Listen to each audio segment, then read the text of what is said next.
Hello, thank you for joining with me. We are in the journey of the text of A Course in Miracles by Ken Wapnick. We are in chapter 2, The Separation and the Atonement, and we're reading under the power of the mind, cause and effect, and I'm picking up the reading on page 62 in his book. Okay? Yay, thank you for joining with me. Fear is always a sign of strain, arising whenever what you want conflicts with what you do. This situation arises in two ways. First, you can choose to do conflicting things either simultaneously or successively. This produces conflicted behavior, which is tolerable to you because the part of the mind that wants to do something else is outraged. In this first instance, we find ourselves indulging in contradictory behavior. One moment, for example, working hard to complete a task, and in the next, sabotaging the work by making mistakes, falling asleep, or becoming distracted. Such mutually exclusive behavior is the product of the mind's resistance, which, being unconscious, goes unchecked, inevitably resulting in conflicted and self-defeating behavior.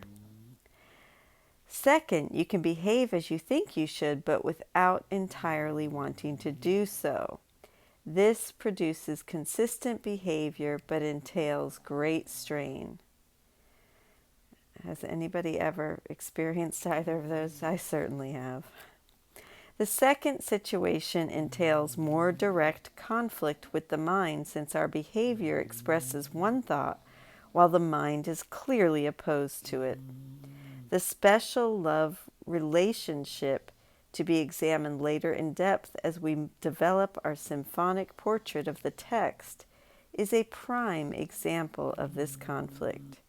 Here, our loving behavior toward another belies the underlying resentment over dependency on what this special person can do to meet our special needs. The love, along with its protestations, merely conceals the neediness that drove us to the relationship in the first place. The Queen's comment in Hamlet comes to mind in this regard. The lady doth protest too much, methinks. The strain of this conflict is almost always attributed to external factors, while the true cause, the mind's mistaken decision, remains hidden and unhealed. The next passage describes the unfortunate consequences of this conflict. In both cases, the mind and the behavior are out of accord, resulting in a situation in which you are doing what you do not wholly want to do. This arouses a sense of coercion that usually produces rage, projection, and projection is likely to follow. Whenever there is fear, it is because you have not made up your mind. Your mind is therefore split, and your behavior inevitably becomes erratic.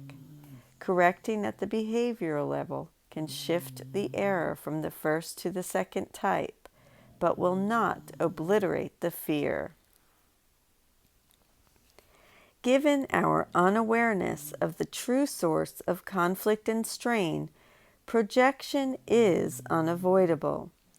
The implication here, though it does not logically follow from the above statement, is that any feeling of anger or rage is the result of projection of an inner conflict. In no way, therefore, can this conflict be resolved by changing behavior.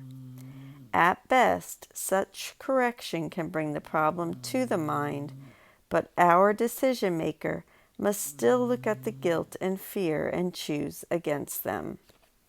This following paragraph highlights the importance of our choosing unequivocally for the Holy Spirit.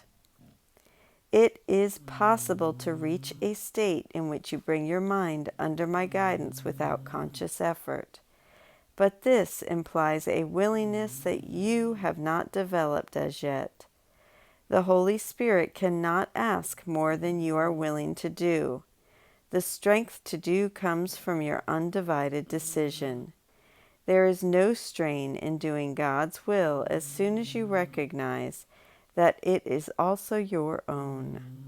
The lesson here is quite simple, but particularly apt to be overlooked. I will therefore repeat it, urging you to listen. Only your mind can produce fear.